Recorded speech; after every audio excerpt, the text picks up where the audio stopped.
Congratulations, you just got your JoesDTF transfers. Now you want to know how to properly apply them. So I'm going to show you a quick video on exactly how to do that with a heat press. So the first thing you want to do is set your heat press to 290 degrees Fahrenheit. Next, you're going to want to check the pressure. You want to make sure you have firm pressure with JoesDTF transfers. This is so that the bond is properly adhering to the fabric.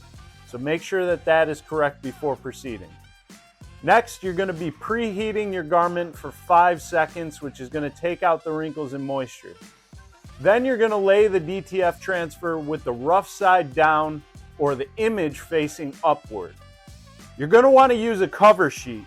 This can be parchment paper, a Teflon sheet, a textured Teflon sheet, something to lay over your transfer.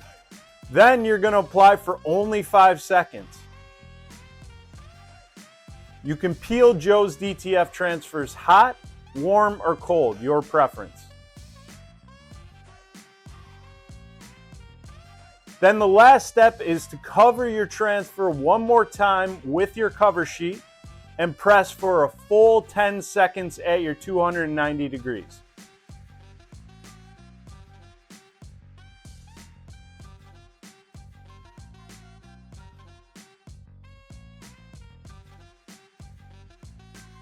And that is that. 20 quick seconds to get this awesome shirt done. That's all it takes with JoesDTF transfers.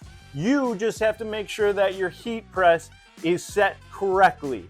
Make sure that you are using a heat press and not a home iron or an easy press. Just make sure that you're set to 290 degrees. Your pressure is firm and even throughout the entire garment, and the rest is that fast. So a quick recap: 5 seconds for the preheat, 5 seconds for the initial tack. You can peel hot and go right to the final application, which is 10 seconds to completely bond the entire transfer. Now it's done. 20 seconds, you can get almost 3 garments done in a minute. That's money in the bank. I have a few more shirts I have to do. I hope this one helped. Make sure you hit that like and subscribe. If you have any questions, leave them in the comments and I'll get back to you. Thank you guys so much. Keep being a rock star.